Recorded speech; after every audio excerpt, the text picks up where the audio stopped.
আসসালামু আলাইকুম। গরু এবং গাধা বা অন্য সকল প্রাণীর কথাই বলতে পারি।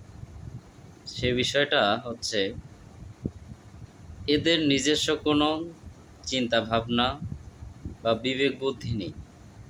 যার কারণে তারা মানুষ থেকে একটু আলাদা এবং তাদেরকে পরিচালনার জন্য একজন রাখালের বা গার্ডের প্রয়োজন হয়ে থাকে। গরু এবং গাধার পরিচালনার জন্য একজন রাখাল যদি না থাকে তাহলে সে বিভিন্ন ধরনের অন্যায় করে ফেলতে পারে। এজন্য একজন রাখালের প্রয়োজন। এজন্য রাখাল প্রয়োজন যে তার কোনো বিবেক, বুদ্ধি, চিন্তা চেতনা করার মতো শক্তি নেই।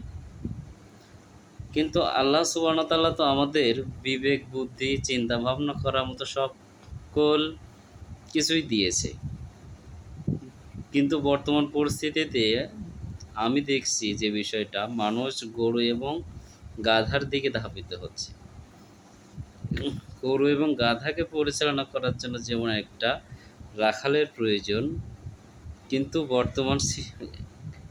বর্তমান সিচুয়েশনে দেখা যাচ্ছে যে মানুষকে পরিচালনা করার জন্য পুলিশ, সেনাবাহিনী, র্যাব, হুম, বিভিন্ন নিরাপত্তা বাহিনীর প্রয়োজন। প্রয়োজন কেন? আমাদেরকে সঠিক পথে নেওয়ার জন্য, যেন আমরা কোনো প্রকার অন্যায় বা খারাপ কাজটা না করি। তাহলে আমাদের আল্লাহ সুবহানাহু ওয়া তাআলা কেন বিবেক, বুদ্ধি বা চিন্তা ভাবনা করার মতো শক্তি দিলেন? না দিয়ে তাহলে তো আমাদেরকে গরুর মতোই দিতে পারতেন। যে বিষয়টা বলছি যে আমরা এখন সেই গাধা এবং গরুর দলে অন্তর্ভুক্ত। যে আমাদের ন্যায়, অন্যায়, ভালো মন্দ চিন্তা করার মতো কোনো শক্তি বা বিবেক আমাদের নেই। এজন্যই আমাদের পরিচালনা করার জন্য আলাদা নিরাপত্তা বাহিনী প্রয়োজন হচ্ছে। আসসালামু আলাইকুম।